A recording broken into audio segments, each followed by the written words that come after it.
We're not there yet, Doug. Oh, we're not there yet. We're live. We're now live. Okay, welcome to everyone this evening. There's members that are here of Cabinet and those members online and our guests which are online from the housing company. Before we move on, I would just like, there's an item regarding election of Vice Chair, which I would like to feel as a nomination. I've had a nomination from Councillor Project, which I'm happy to propose. There's a second on that. And if we can just vote on that, and that's unanimous. So thank you, Sue. You're in the chair as vice. Any apologies for absence this evening? Chair, just to confirm, Councillor Osborne, Chairman of Overview and Scrutiny Committee, has sent his apologies. Thank you. Cabinet member Councillor McCourt is online as well, I noticed there. So additional agenda items? There are none. Thank you. No urgent decisions? There are none. Thank you. Disclosure of interest and dispensations. To receive any disclosures by members of disclosable pecuniary interests and other registrable interests, non-registrable interests in matters on the agenda, and the nature of any interest and details of any dispensations obtained. Members are reminded of the need to repeat their declaration immediately prior to the commencement of the item in question. No disclosures. Next item, terms of reference. Lorna, are you just going to cover this off for me, please? Thank you, Chair. I just sort of wanted to set out the background, really, to the formation of the Shareholder Executive Committee. I think this is a really positive step forward. The role has been performed at an officer level before now, and I think the establishment of this committee will lead to greater transparency and will also enable stronger relationships between the company and the shareholder, the District Council. And it will also help to enhance our understanding of the roles and responsibilities and ensure robust monitoring as well. So the terms of reference make clear that the purpose of this committee is to act as the shareholder and the decision-making body in relation to the functions delegated to it. And the SEC will be subject to call-in procedures, so we haven't had that level of transparency and accountability before, but as we've heard, the Chair of Overview and Scrutiny Committee will be routinely invited to this meeting as an observer, and our decisions will be, or the committee's decisions will be subject to call-in procedures in the same way that our Cabinet decisions are. I think it must be understood that this committee will not have operational control over the company. That is the responsibility of company directors. But the main functions of the committee are set out in the terms of reference, but they are to monitor the performance of the company in relation to its business plan, to evaluate and monitor financial returns on investment, to consider matters reserved to the Council for shareholder approval, and these include things like varying articles of association, appointment or removal of company directors. They are all set out in the terms of reference. The terms of reference are set out in Appendix A to the report, and it should be noted that they have already been approved by Cabinet, and really they're just on the agenda, so we can remind ourselves what they are and to be noted. And that's all I really wanted to say, Chair. Thank you, Lorna. Councillor Catherine Field. Yes, thank you. The terms of reference say quite clearly, Appendix A, paragraph 17, that what we are to do is monitor the performance of the company. And C, in that, there are A, B and C, says against the values of the council. Now, one of the values of the council is living well locally, and another is being green to the core. And yet the end of this report says there is no link to the delivery of the council plan and climate strategy. It says there are no financial implications. It says there are no legal implications, etc., etc. Now, I'm not a legal expert, so I can't argue with that, but I do know that we have a core policy on this council and its environment strategy. Therefore, I do believe that to say there is no link to the delivery of the council plan and the climate strategy, when the terms of reference clearly state we will operate with the council plan and the objectives of the council, I think it's wrong. And I think it needs amending. Please. You want to come back on that, Lorna, please? Thanks, Chair. I'm happy for anyone else to chip in, but that is just in relation to the report, the covering report about the terms of reference, not about what the company is there to do and what it does. But what I think I do take your point about the objectives. We need to be assessing the company's performance against the objectives of the council. So that is something I think that can go on the forward plan for the committee, and we can have a look at that, and as through that particular lens, whether it's green to the core or live well locally, and we can look at how those objectives are being achieved. But I think the covering report is, I think what it's trying to say is just in relation to the report that's on there in terms of the terms of reference itself, not what the company is there to do. Which do make reference to the climate strategy and the council's core values.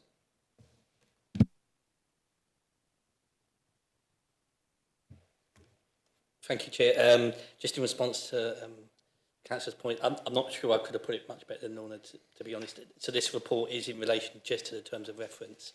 So although I do take your point, Councillor, I think the other parts and aspects of it will be covered, perhaps in the performance monitoring report or put on the forward plan for the future to be specifically looked at. But in terms of this particular covering report, it's just in relation to the terms of reference per se.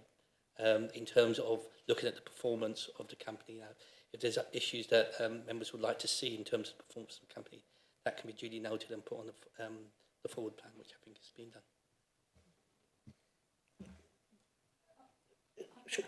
Yeah, did you want to, Catherine?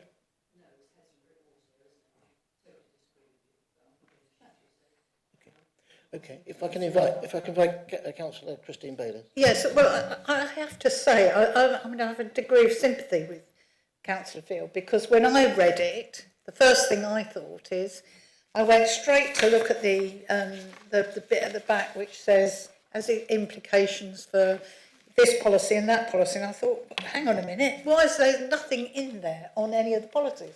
And then I realised that actually the purpose of agenda item 6 is to say, this is the terms of reference that you agreed at Cabinet. You need to elect, you know, this is what you're going to be doing, and you need to elect a vice chair, which we've done, rather than re-agree the terms of reference. So I had exactly the same thought as you, but came to the conclusion that actually this was just about, this is what you've agreed to do, and this is what your work is going to be over the next few years. But I think the fact that we're going to have reports about the climate change initiative, and that was one of the things that I looked up, and also the effect on the economy, because it does mention about a thriving local economy, and building 200 properties on a site right smack bang in the middle of Rother, or is really important for that. So I sort of agree with you, but I can understand why it doesn't, if you see what I mean. Thank you, Christine, for those comments. Councillor Sue Projak, Sue. Yeah, yes, I think I understand. My question was, when the terms of reference were written, it does say that we have the ability to set up ad hoc groups. And I just wondered whether that was a way later, not obviously tonight, but looking at issues like that, because there's concern about houses being sold, but also if they are not insulated, if they're not cheap to run in terms of energy, then it makes it more difficult for buyers. And so that is an important point. Did you want to make any further comment, Lorna, please? Thank you, Chair. Well, I'm sorry for the confusion. And Councillor Projak's absolutely right. The terms of reference do allow for subgroups to be established. And I think you're right, we probably can't do that this evening, but that's something we want to give consideration to. Duncan, welcome to the meeting. Over to you. Good evening, Chair. Good evening, members. One point I was just going to make in terms of the link to the corporate plan, council plan. If you take a look at the agenda item on the performance report, paragraph 29 does start to link to the Live Well Locally aspiration and our thriving local economy and green to the core, One of the things maybe I could suggest for the next performance meeting is that we work more closely with the housing company to really flesh that section out so we can focus really specifically on green to the core and really help to articulate how the delivery of the housing and the work with the company is going to feed in and support the council plan. So maybe that's something we can do for January, Chair.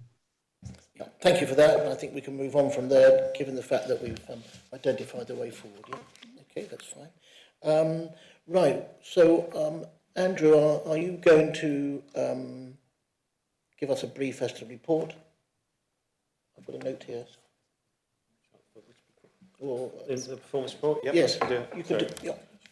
Yep, this report summarises the performance indicators. Are we on the right report? Yeah, I think we've gone too early, haven't we? Have we gone too early on that? Item 7. Oh, from Rother District Housing Company. I do beg your pardon, Richard. So we'll go back. We just turn the clock back. Just 7 minutes 36 seconds, was it? I did that now. Sorry, Chair. Should we just go back and just take a vote to note the terms of reference? Okay, right. I'm just reminded that we're going to take a vote on the terms of reference. And second, and voted unanimous. Right, let's move on. So presentation from Rother District Housing Company. The chair is here, Councillor Richard Thomas. Thank you, Chair. It's good to see you all here. Very good indeed. I wonder how we're all feeling as we enter into this new key relationship, your relationship as an executive committee with the housing company. Because you all know about the housing crisis in Rother. Too few houses, affordable ones in particular, housing targets not realised, wages too low to buy or rent at market levels. The council and its councillors realise that setting up a housing company could help to alleviate that serious situation. At one remove, the council could invest in its own district, Christine, pursue its environmental goals, Catherine, break out from the straitjacket of its procurement rules and create a coherent and socially integrated community in battle, living well locally. As a bonus, if all went well, this could be accomplished semi-commercially with a financial return to the council on its investment. Well, you'll be pleased to hear that we're well on the way to achieving these goals through a flourishing partnership between the council and the company. But first, the company had to be created, the Big Bang. And it transpires that it takes much longer to create a housing company than it did to create a mere universe. And as for the biblical week, there was precious little chance to rest on a Sunday. When elected by my fellow councillors to the chair of the company, I realised that I had to prepare properly for the responsibility, and hence I became a student on the course for board directors at Henley Business School. What I learnt there was the importance of the right people, the right policies, the right structure, the right strategy, the right support, and above all, the right culture. A culture of examination and scrutiny, of creativity and openness, of challenge and the ability to accept challenge, and respect for evidence, knowledge, experience, and expertise. So these are shared values between the company and the council. In other words, to form an expert company run by experts with an expert board. At this point, I'd just like to name-check Joe Powell as interim COO and Amy Thurn as Housing Development Manager. Their contributions were and remain beyond praise. There were also key contributions from councillors on and off the board. In business, as in much else, the key to success is the team. And throughout the company's short history, the team has been at the core of all that has been achieved on behalf of the council and the company. My own confidence in the company, my own trust in the company, arises from my respect for the team. So just a bit about them. The leadership roles on the operational side come from three outstanding individuals. Neil Tickle, COO, one of the most respected housing professionals in the South East. Nick Reeve, our highly qualified and impressive finance chief. You'll hear more from him as time goes on, and I'm sure you'll be as impressed by him as I have been. David Laird, the company secretary, qualified in law, governance and senior company roles, and Amy Thurn, who has a relevant master's degree, and without whose contribution you wouldn't have had the range of documents which are referenced in your report. And on the board we have John Cudd, who has worked at senior level with major house builders, and Paul Whitnell, an expert on community housing. As for Hilary Cooper here, she is someone who is well known, widely and rightly respected in the Alliance. So, is the company realising its potential? I can illustrate it in a minute. So this is a challenge. Can I do it in a minute? Along came COVID. Massive inflation hit the construction industry. A marginally viable project became unaffordable. So the company redesigned it, making it both better and cheaper. It commissioned architects directly to do the redesign, which meant we owned the plans. When further cost increases dictated, we split from Wets, amicably and cheaply. We found a new builder, Greymore, which had built for Wilden, and which had a track record of building on time and on budget. Now, that's an example, I think. We talk about agility in relation to a company, and that's the degree of agility that the British Olympic team would have been proud of. Okay. So that's what agility means, the ability to be responsive to situations and to deal with difficult situations and solve problems. That's one of the characteristics of the building industry. When has any local authority been able to react in so agile and responsive a way? It is constrained by its own procurement rules. It's not the fault of the local authority, it's just the way in which the legal system is set up. Moreover, these decisions were prudent. The result has been a saving of about £10 million. So at the end of the day, we have been able to restore all of the affordable housing, the 130 homes out of 200. And this is because we have taken full advantage of the company's ability to bypass the council's procurement rules, which is why the company should store by its non-contracting status. But if the company has some autonomy, you will be reassured by its position within national frameworks of advice and law covering such relationships, as well as all the linkages between council and company within RDC. There are long and detailed national documents produced by the government and local authorities called the partnership reports, and there's also a partnership protocol agreed by the company and the council regulating our relationship. All these documents and relationships are about the same thing. This is key. Striking the right balance between the council's supervision of the company, protecting and safeguarding the council's finances and reputation, on the one hand, and on the other, the preservation of the company's legal status as a private, non-contracting body on the other. So, we meet tonight at the convergence of three interrelated, interdependent players, the three musketeers, the council and its officers, the ruling group and its cabinet, and the housing company. We are beginning a new dialogue, a new opportunity for sharing, exploring, refining, learning and improving. A new chapter for our shared purposes, our shared values and our shared interests. And on that sound basis, a new opportunity for appraisal, trust, evaluation, dialogue and partnership. Thank you, Chair. Thank you very much, Richard.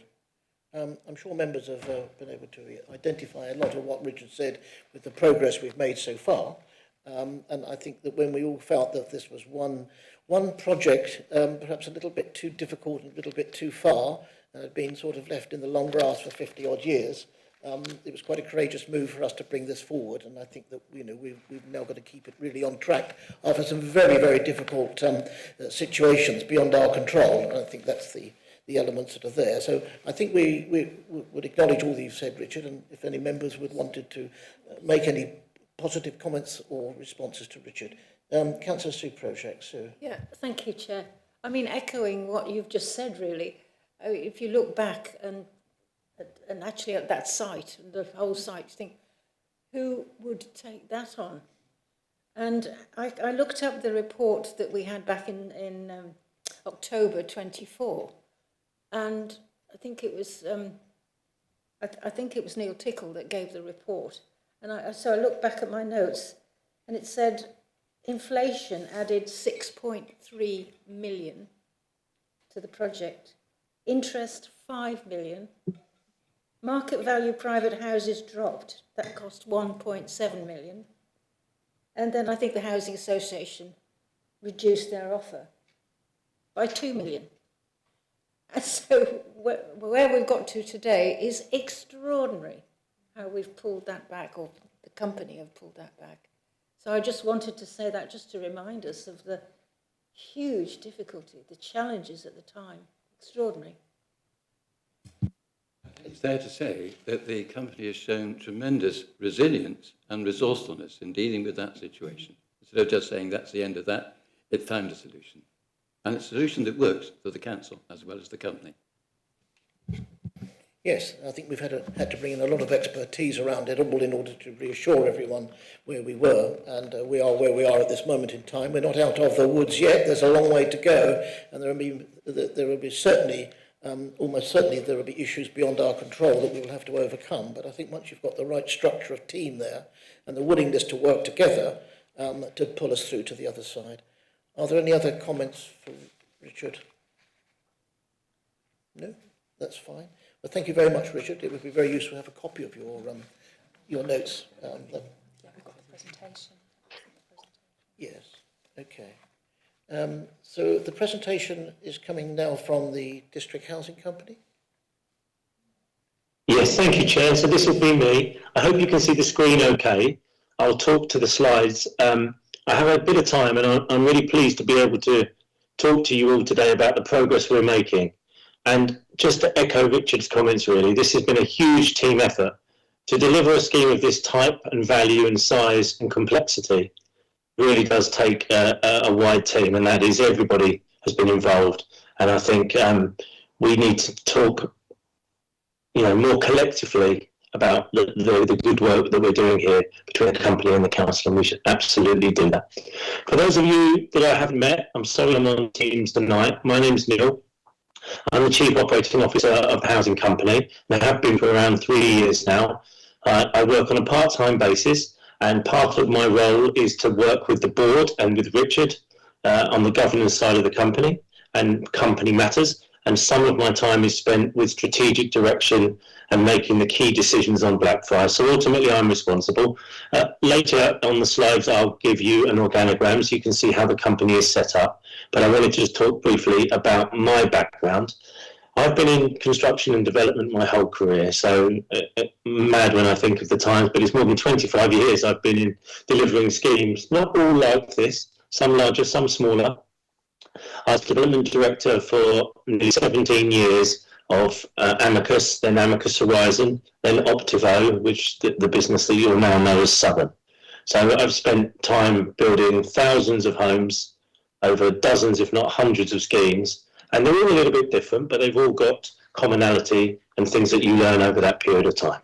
So good to see you all this evening, and great to hear some of the positivity that I can in the room about the scheme.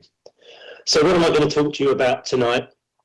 The purpose of the presentation really is to give you a recap on what local authority housing companies are, why they are created, and some context, followed by a bit of background about us, RDCHC, some of the work that we've achieved, or some of the work we've done and the big achievements we have made in the first 5 years of operation, and then more about the scheme itself, which I'm sure is the part you're most interested in, the journey from the road to where we are now as we embark on sales and marketing.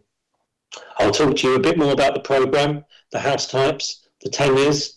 You'll get to see some pictures. And as we say, as we embark on the sales and marketing, it's an absolute pivotal time in the progress of the scheme. At the end of the presentation, we'll talk to you, or I'll talk to you about the future of the company and the next steps and priorities for the company over the next couple of years. So yeah, what are local authority housing companies and why have one? Well, Richard did a good job of explaining some of the benefits in his preamble, and he's absolutely right. They are, and we are, a separate legal entity. We are entirely commercial, and you, as our shareholder, you are our sole shareholder and owner.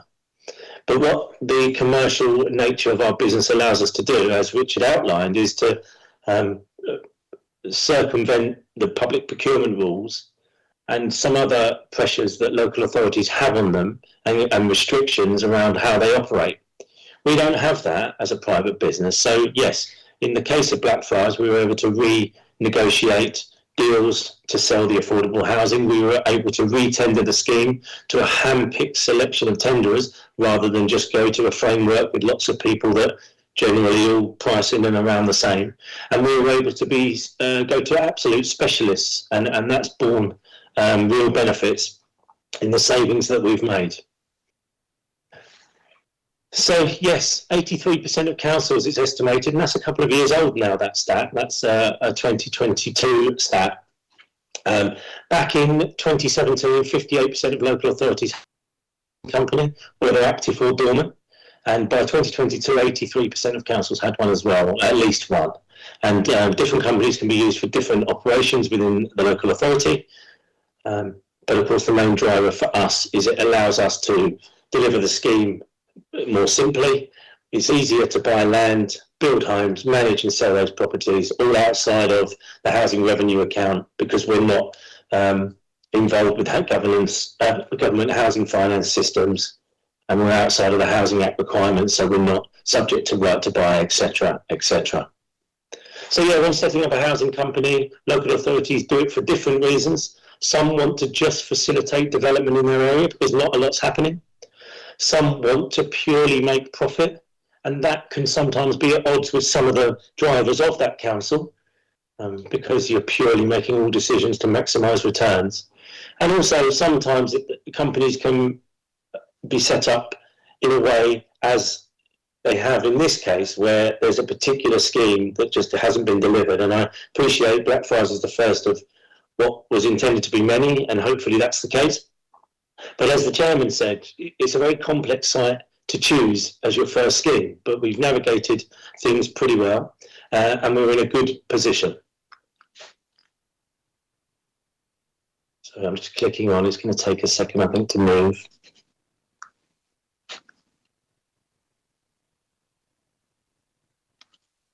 Oh, don't do this to me. Neil, I'll share it for you. Sorry, David, we're good. It's just a little bit slow. So as I mentioned, yeah, Rother DC Housing Company is a private, independent, wholly owned local authority housing company, 5 years old now, incorporated this month in 2020. The company is not a department of the council, and that's really important. As Richard said at the outset, we have a status that is called the non-contracting authority status. And that means we have and maintain industrial and commercial character. That's really important, and that's one of the tests that indicates we are an NCA, non-contracting authority, and then gives us the freedoms, commercial freedoms, to make some of the decisions we have, and has got us to this point with Blackfriars. So yeah, the company's main purpose is to increase supply of all forms of new build housing, to tackle the chronic undersupply of all housing types across Rother, but particularly affordable housing.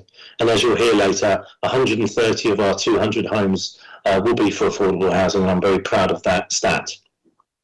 We want to achieve other objectives as well: delivery of social housing to include affordable rent and shared ownership, achieving high quality new build homes, building to the highest environmental standards that we can and where finances allow, generating a profit. This is a marginal scheme, and there's a good reason why this scheme hasn't been developed in the 50, 60 years it hasn't.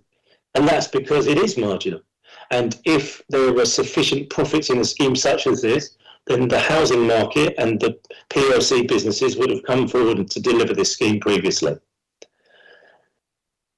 We're not a social housing enterprise, so we do need to make a profit. We are a private business. However, we're not driven by profit levels that the PLCs need to achieve, which are typically 20, 25%, 30% returns. Affordable housing is one of the several key priorities for the company and is important to officers and board members. Here's the company structure that I mentioned earlier. Naturally, our shareholder, yourselves, the council, are on the left in the red box. Helpfully, Richard has explained some of our board members and some of their skills. We also have Chris Tyson, is a new addition. He's been with us some months now, and Chris is responsible. He's an experienced non-exec director, a pension trustee and senior finance professional. He's been at C-suite level for 25 years, and he's on different boards and risk committees of various housing associations, the main one being Longhurst Group, who are a housing association in the Midlands. They develop homes and they own 24,000 homes, and Chris has been involved with them for some time. He's our Treasury, Audit and Finance expert on the board. But again, as Richard said at the outset, we have some really good skills on board. John Cudd, not to go over all of it again, but John is a retired contractor, a director of a contractor, and he's been on boards for housing associations and housing companies in the past. Paul Whitnell is an entrepreneurial leader with project management and project delivery skills. He's doing some work locally in Rother as well, some community projects that he's still working on. So we feel like we have a really good skill set. You're only as good as the team that you have is absolutely right. Moving to the right into the brown boxes, I'm responsible for the company as the most senior officer. You've met Nick and David on the call and you'll hear from them later. And Richard mentioned Amy, who I'm sure you all know. Sean Way is the development project manager who also works with me for my company, Counters and Capital, and he is responsible for the operational delivery of the scheme on a day-to-day basis. And Amy and Sean and myself are supported by a new staff member, Tobias, who's taken the business support officer role from Cara, which has meant Cara's been promoted to a housing development and sustainability officer. So all with key roles, are all important parts of what is an incredibly complicated scheme with many moving parts. The bottom of the slide, as you'll see, has other resources or other key stakeholders in the work that we're doing. We have a communications team, Sugarloaf, we have Trowers and Hamlins, the large legal practice. We have Creston Reeves that do accountancy and audit, and they support Nick's work as financial controller. We have a human resource team helping us, and then of course the box at the bottom right are more of the operational businesses that are helping us deliver. So Greymore are the contractor on site. We have a branding and marketing agency called Cast. We now have a newly appointed sales agent called Magenta, previously known as Site Sales, with experience of selling hundreds and thousands of homes across London and the South East. We have a clerk of works who attends site to check regularly the quality of the work that's being delivered. And then we have an employer's agent, a chap called Andrew Belsey from Churchill Hoy, who is on site regularly and certifies payments and makes sure that the contract is being adhered to. So what have we achieved in the 5 years of operation? We've definitely come a long way in that time. Development is notoriously slow, and delivering a large scheme like this is no mean feat for any company, and we've talked about it being the first scheme for the company, so it's a big undertaking. We have robust governance, as we've outlined, and a skilled board in place now, which is fantastic. We have a full set of procedures and policies, resources and contracts in place. We've redesigned the scheme to take a lot of cost from it. When I first became involved with the scheme about 3 years ago, the position was challenging, let's say. As Councillor mentioned earlier, the finances were really in a difficult position. The scheme had a planning permission, and you had a contractor in a signed binding JCT contract. The planning permission that you had was incredibly inefficient and very costly to build. So we redesigned that, and we got the backing of Rother, which I was delighted to get, and the trust in order to let us unpick the work that you'd done to that point in time. And we did. We redesigned the scheme entirely. We took a lot of, we made it far more efficient, the scheme, and the units far better. They'll now be cheaper and easier to heat and cool for residents as well. And in an unusual outcome, we managed to reduce the build cost, but increase the value of the scheme that we were building, which is the holy grail on design of schemes such as this. We terminated contract with Waits, and we parted company because the finances and the budget build costs for our new scheme were prohibitive for us. And had we stayed in that arrangement, I don't think we'd be here tonight talking about progress on site. We also received tenders for the affordable housing, And again, talking about trust, some of you will have been at that planning committee at the start of last year when I came and spoke about the Section 73, and I outlined a situation that was difficult for me to talk to you about and difficult for you to agree, which was we wanted to remove the requirement for affordable housing with the full intention of providing affordable housing, but you needed to trust us with that. We did that for very good reason, which meant that we could re-tender to different housing associations and they could secure more Homes England grant funding, which ultimately bolstered the finances by several £1 million. So that was one of a suite of measures we undertook to save money, generate value, and increase the income levels, which we were able to do. More recently, we've created a brand for our scheme. It's Tapestry. If you've seen it locally, you'll definitely see it, if you haven't already, regularly on social media sites and advertising, and on the scheme, on the site boards on the site as well. And finally, yes, we finally got to a position where all the legal suite of documents was agreed with our shareholder, who of course funding this. You RDC are funding this scheme as sole shareholder, and there are a number of agreements that needed to be put into place, from a land transfer to a development funding agreement to lots of other legal agreements to ensure that everything was delivered and your investment was secured insofar as we could.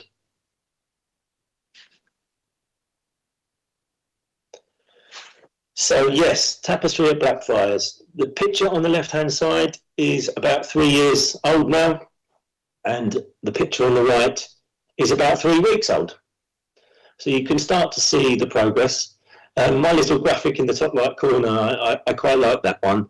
I think that's how, the top bit, how we want it to be, is how we start all projects, with an absolute focus on the goal, setting that goal, and then thinking about the implementation plan and how you'd achieve it. I think the black and the red graphic below it is probably more akin to how it is in reality. Ups and downs, you know, some good situations and some less good ones, but ultimately we get to that end achievement point. And that's how it feels, I think, at this point in time. But I want this presentation to be positive, and I want to say that progress is going very well. The site is a 7.5 hectare site. We're building 200 homes, as I'm sure you all know. We've got 130 of those that are affordable. That's a split of 46 affordably rented homes, affordable rent, and 84 shared ownership homes, which are part rent, part buy for local people. And then the remaining 70 homes are the homes that we collectively will sell to individual buyers. So we are the master developer. We collectively are the master developer here, and we're selling the affordable housing to a provider, and we are selling the 70 market homes to individuals one at a time.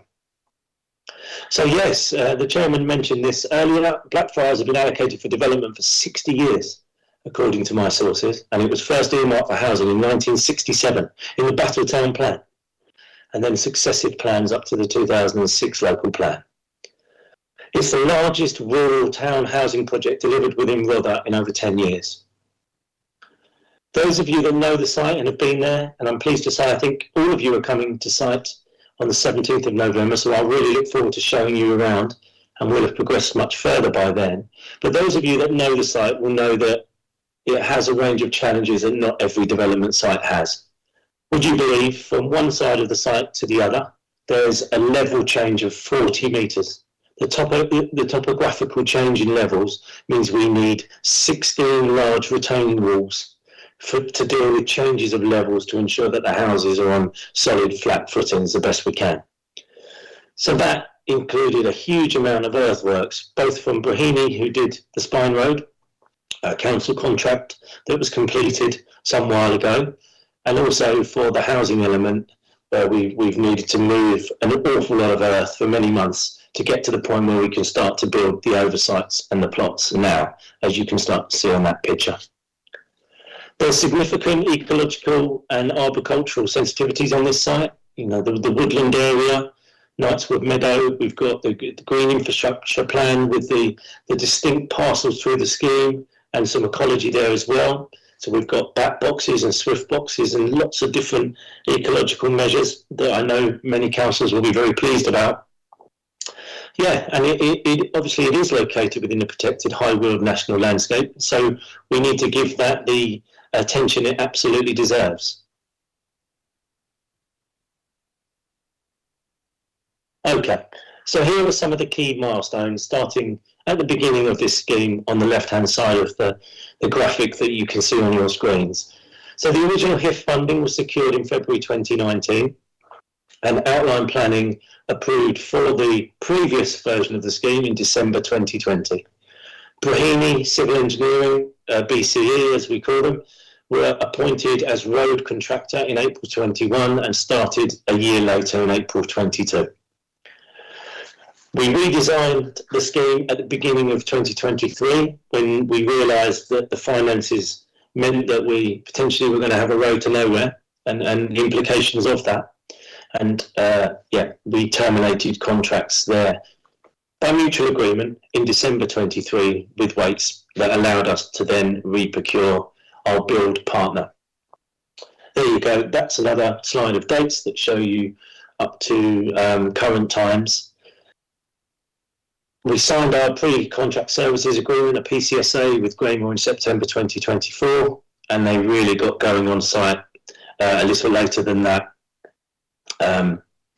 When we exchanged contracts with the registered provider in December 24. That's Places for People.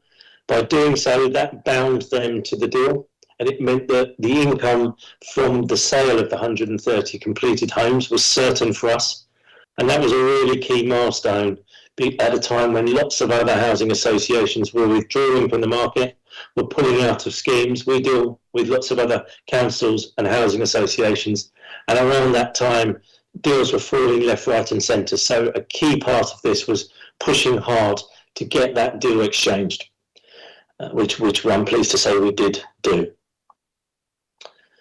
So yes, April this year, Graymore took possession of the site and started the housing in Field 3. And yeah, first bricks were laid a couple of months later in June.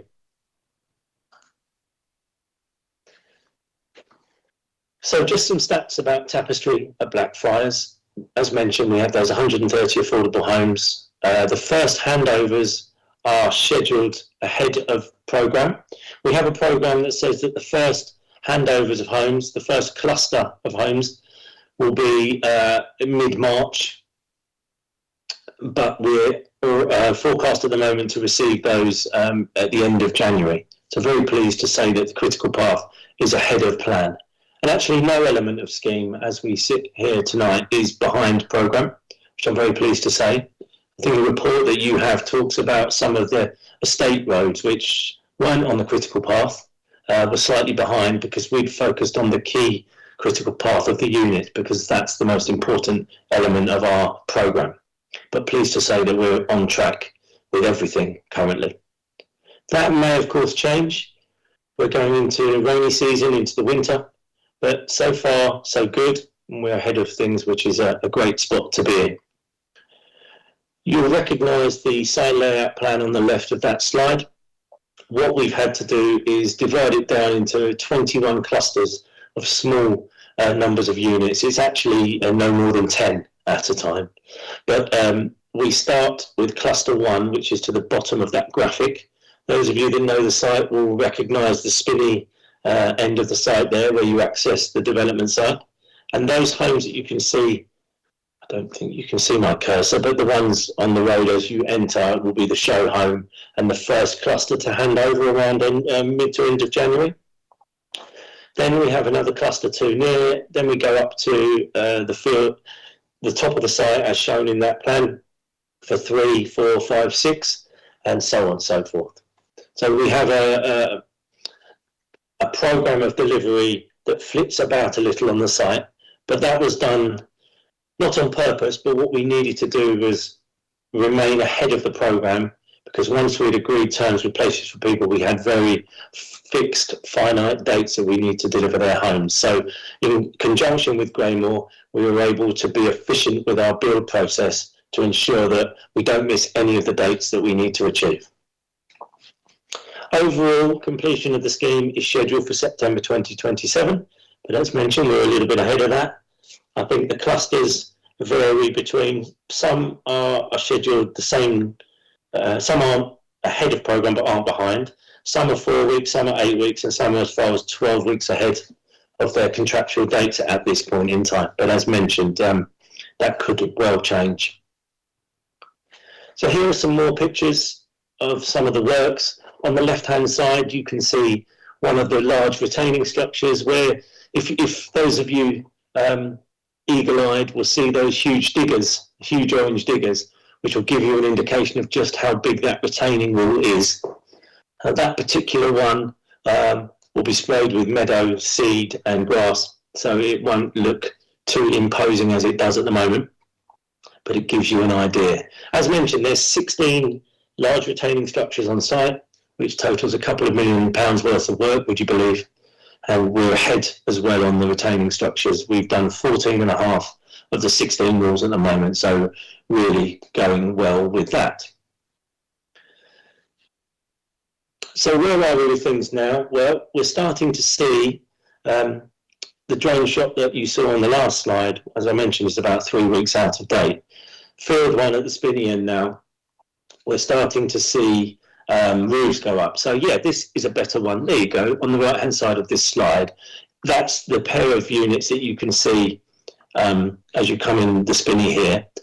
Plots 182 and 183, they now have their roofs on, and the roofs are starting to go along here. This is field 3, and all of the oversights are in.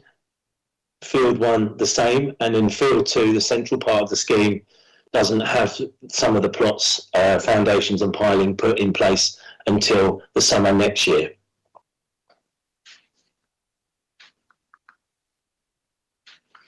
So we're committed to keeping you abreast of progress, and that's really important to us. So we meet regularly with local ward members and the town council, and we'll continue to do that. I know that there's been plenty of questions from neighbours as well, and this is a big development which invariably has noise and dust, and we understand that's difficult for residents as well. So we've sought to minimise that. What I would say is, as the oversights and the plots go in and the piling goes in, the noise will reduce considerably. What has to happen is there's a concrete blinding of oversights on each of the plots that goes in, and it's drilled through for the piling foundations, and that's one of the noisy parts of the work, but that's coming to an end, I'm pleased to say.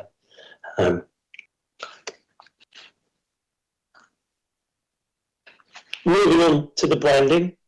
So yes, tapestry is what we chose because of the obvious local links, of course. And that gives us the tagline that I quite like about life's rich tapestry and being part of the fabric, which is a nice hook, I believe. So yes, branding is all important for the sales. The picture there on the right of the hoarding is an actual picture that the hoarding that you'll see when you go to site. And we really are stepping up now with our sales and marketing efforts. Sales and marketing phase 1 was really, after branding workshops and talking to various people, was setting the brand in place, and we did that around April time. We launched the Tapestry brand, and we started to create social media channels and a website with a landing page, so people could go on there and probably at that time not do very much, but they could register their details. And actually we had about 70 inquiries over those months since we just, without much detail at all. Then what we've done more recently is stepped up adverts that you'll see at the train station, in the local press. We've created a more detailed website that people can go to that have the layouts of the house types. We've named the house types. We have a schedule of when the units are coming across or the homes are being completed and can be bought. So yes, we've really got into the detail of that. There'll be a 3D model, online model, that we'll be able to use, and buyers will be able to come in, move that model around, zoom into where the houses are that they're thinking of buying, see the views that you would get if you're living in that house. So it's a really good illustrative tool. And that we should have early versions of that for the event on the 24th of October, I'm hoping for. Some of the insights from the phase 1 data: 75% of buyers prefer outright sale. 60% of those that inquired are current homeowners already. 80% of the inquiries we received through that period were inquiries for 3 and 4 bedroom houses, which is good news to me because the 70 homes that we're selling are all the larger family homes. They're all 3 and 4 bed homes. And we learned that 15% of the people that inquired learned about Tapestry from the Rother District Council website, while 60% from signage and the Tapestry landing page that we put in place. So all good market intelligence for us.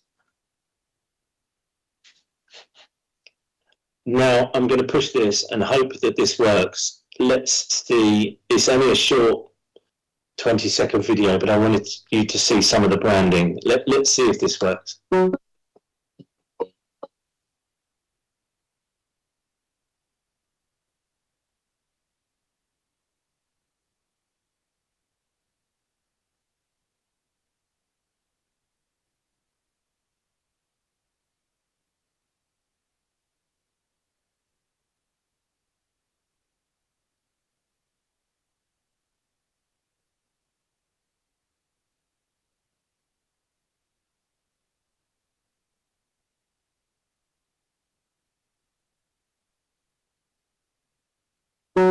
I hope that played okay for you.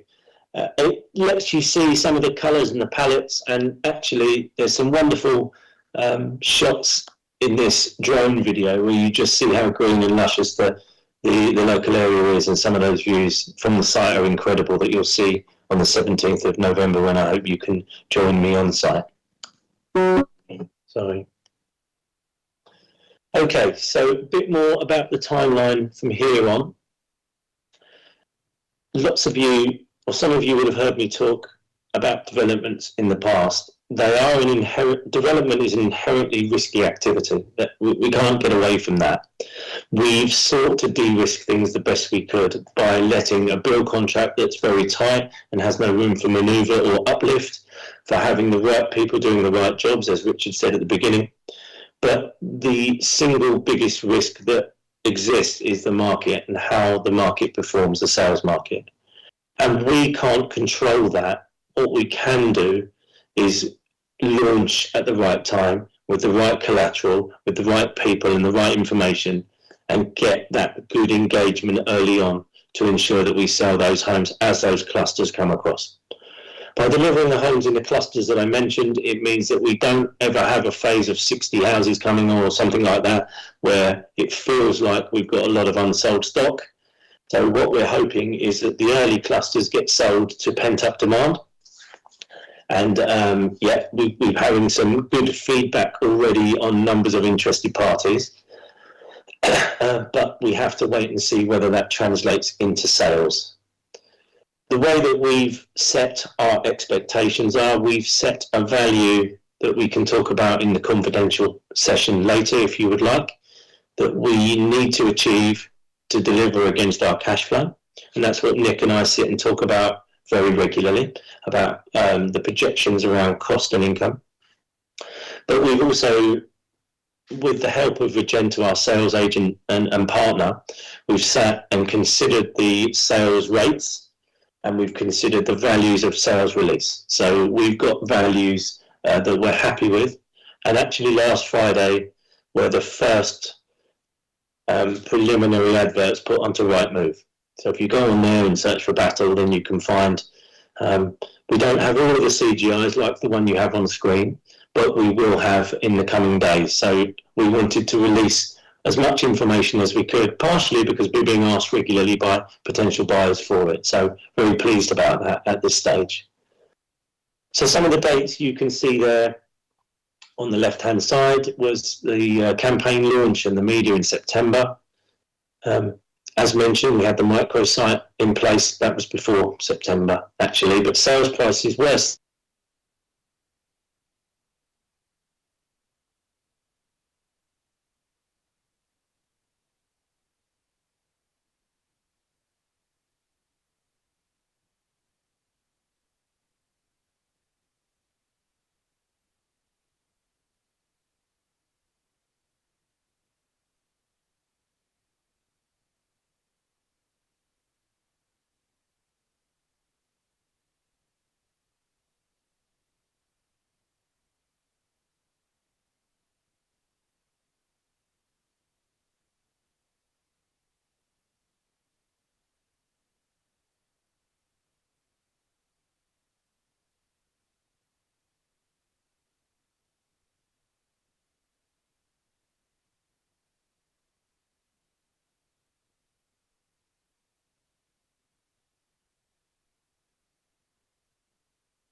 Can you hear us, Neil?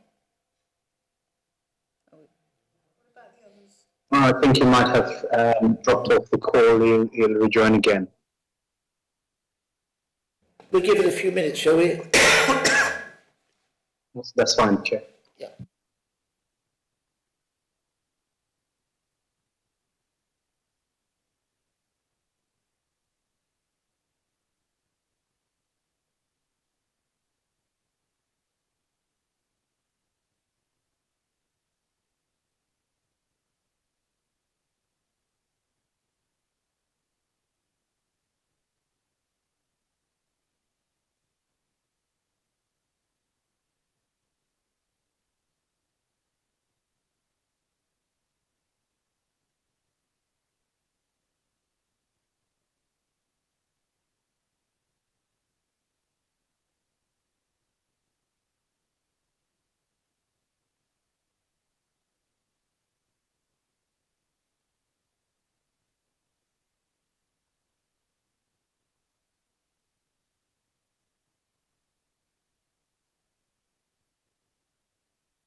We're going to pause the live streaming just as we try and get the presentation back online.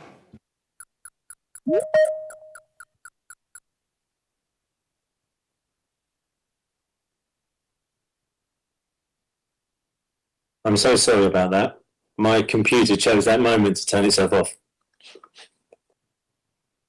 Am I okay to continue? Is that all right?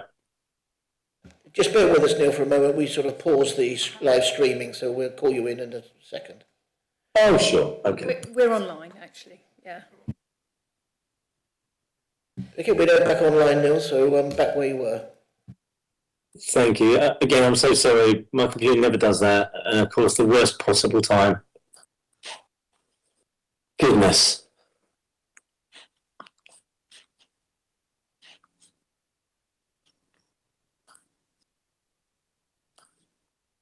Okay, so back to where we were. Sorry again.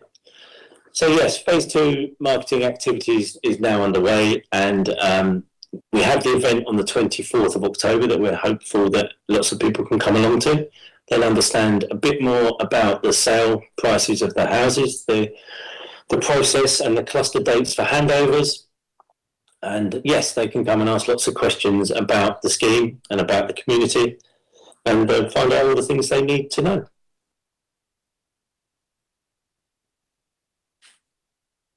So moving on to the future of the company after Blackfriars, obviously local government reorganisation creates uncertainty for all of us. We entirely understand that, and we're working hard to deliver Blackfriars, which, as you will appreciate, is complex. But the board are very clear that they want to work beyond Blackfriars, and they believe the way we've created the business with the skills that we have, and the expertise around the table, that there's more we can do for the people of Rother, absolutely, but also potentially wider, further afield. There's a quote on the screen from Rob Bailey and Trowers, and it says, council-owned housing companies are quietly making a demonstrable difference in local housing supply. And in an economic environment where new homes are all tenders, maybe tenures may be constrained in coming months, their importance should not be overlooked. And it's absolutely the case that with more challenging stretched targets for housing across most local authority areas, and certainly in Rother, and with the realisation that housing associations just aren't delivering in the scale or number that they have in the past, I'm a strong advocate for housing companies, and we work with numerous. Those sites like this, or smaller, more localised windfall sites, just won't be brought forward at the same scale and pace if you're waiting for others to come in and do that for you is the absolute reality of it. So yeah, there are opportunities. The demand for new supply grows. 932 dwellings per annum projected as of December 2024, which is higher than previous core strategy targets. There's no silver bullet to solve that, but the company can certainly help. There's other opportunities, of course, as well. Some other council-owned sites, perhaps, but also on the market. And if we're able to ensure that we're robust and well-funded, then there's a possibility to do more, which we believe we can do.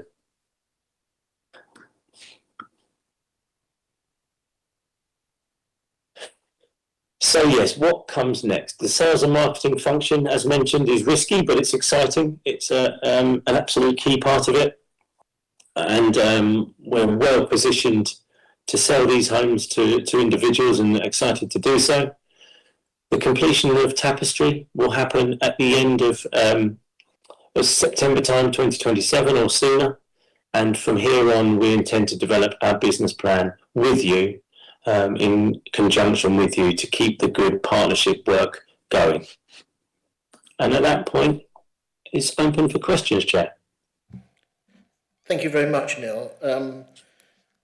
That's been a very enlightening, quite an exciting presentation. I think a lot of people would have looked at this some years ago, 5 years, and thought, will we ever get to this situation? Will there be houses that would be built? You know, what are the options, and what would have happened given the fact that we hadn't got as far as this? So I think there's every reason to acknowledge the expertise that's been brought in and to where we are.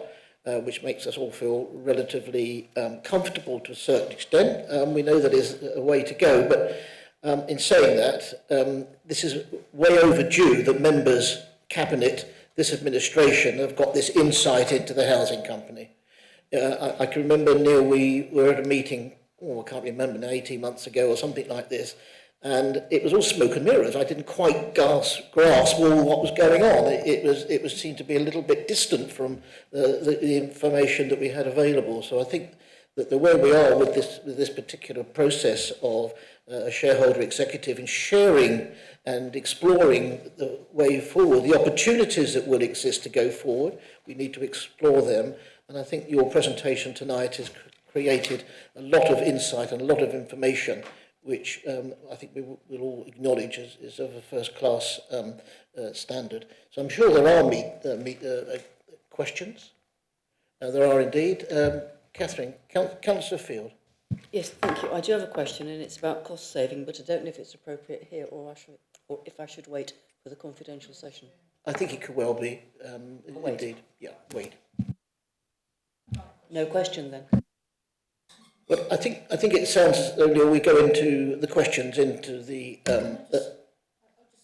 yes, by all means. Say in the open session that I think this is just overdue and it's the right way forward for both the council and the housing company. Every housing company I've read about, you need to have this open relationship, and certainly sharing the business plan, which will be, I don't know when that will be, that sharing the business plan.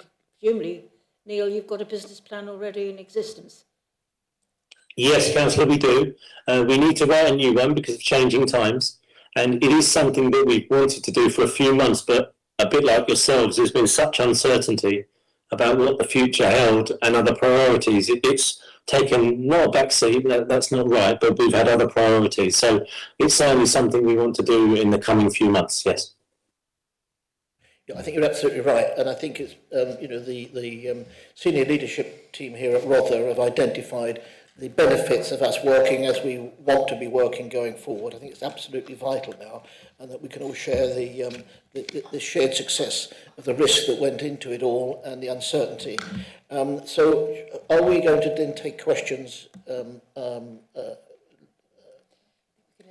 leave the questions when we get to the performance monitoring. Yeah, okay. So we can move into agenda item 8, performance monitoring report. And I think this is a report that, Andrew, you're going to briefly introduce, and then Charlotte is going to add to that and then Duncan and Joe if there's an opportunity. Yeah, okay. Andrew. Chair, purpose of the report is laid out in paragraph 5, which is to present the KPIs that have been agreed between the council and the company and to provide the latest performance update. The report also talks about key risks and issues. The types of KPI are listed in paragraph 20, which are cost metrics, profit metrics, debt metrics and revenue metrics, and the detailed KPIs are listed in paragraph 22. And as you said before, all the metrics to do with that are presented in Appendix A, which is in the confidential section of the meeting. But before we go into the confidential section, I think Charlotte is just going to introduce the rest of the public section of the report. Thank you, Andrew. Charlotte. Thank you, Chair. Yeah, I'll be fairly brief because I think Neil's taken us through a lot of detail there and I'm sure members want to get to questions. So, yeah, as you're aware, the report is about performance but also about scene setting, it being the first of its type, and it incorporates some information on the broader governance of the company and the legal agreements that are in place for your information and reference. As mentioned previously this evening, the Council is fulfilling two distinct functions, that of shareholder and that of lender, which are distinct and different, although of course there is naturally overlap at times. The performance report itself is seeking to support the committee in discharging its responsibilities as outlined in the terms of reference, and the aim is that we're as open and transparent as we can be. As has been mentioned already this evening, the role of the committee is not operational, instead focused on oversight as the shareholder and compliance with the DFA, the funding agreements that are in place.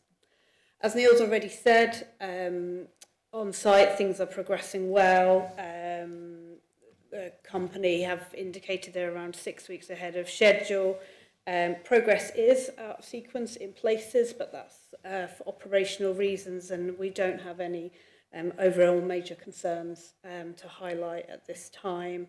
First phase of homes that were scheduled for March are now anticipated in January, so that's really positive. The sales and marketing plan was submitted ahead of the deadline by the company as determined by the DFA requirements and agreed using the delegations that were in place. As Andrew already mentioned, we've got a set of KPIs. We will move into private session, assuming that you would like to discuss them in some detail, and we'll be supported by Neil and Nick and David in the discussion around those. We're still doing some work on suitable tolerances to measure those KPIs against, and which of them can be put into the public domain. So we will be working on that ahead of the January committee, and obviously aim to publish in public all that we can. The key risks are highlighted in the covering report. Neil's already touched on the sales risk, which is a key risk to this project. It's encouraging to see that the peak debt is reducing, which is positive. So I think I'll probably pause there, Chair, if that's all right, and take any questions related to items not required for the private session or move into the private session. Thank you. Okay, thank you, Charlotte. I think we should move into private session now, because certain questions may just be need to be delicately received and dealt with. Thank you. So, exclusion of press and public exempt information following items that include material which is exempt from publication by virtue of Part 1 of the Schedule 12A of the Local Government Act 1972, as amended, and it's recommended that the press and public be excluded. The relevant paragraph of Schedule 12A indicating the nature of the exempt information is stated after the item is reproduced in full at the end of the agenda. In all the circumstances of each case, it is considered that that the public interest in maintaining the exemption outweighs the public interest in disclosing the information. Been moved in second, and those in favour, and that's unanimous.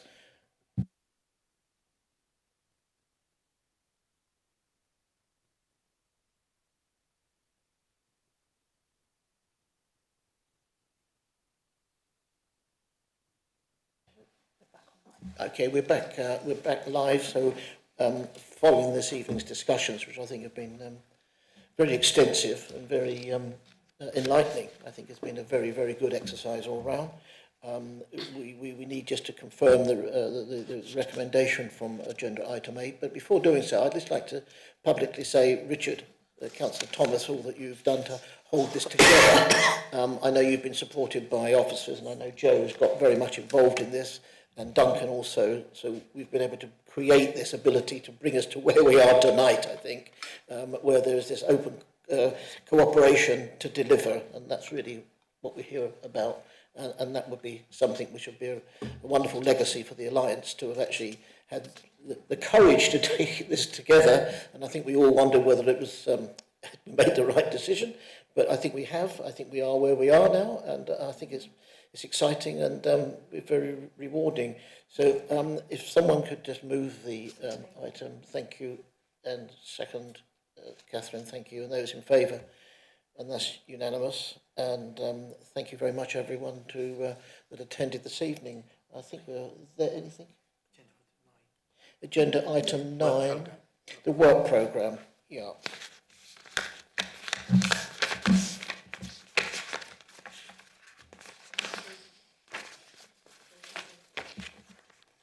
This is on page 31?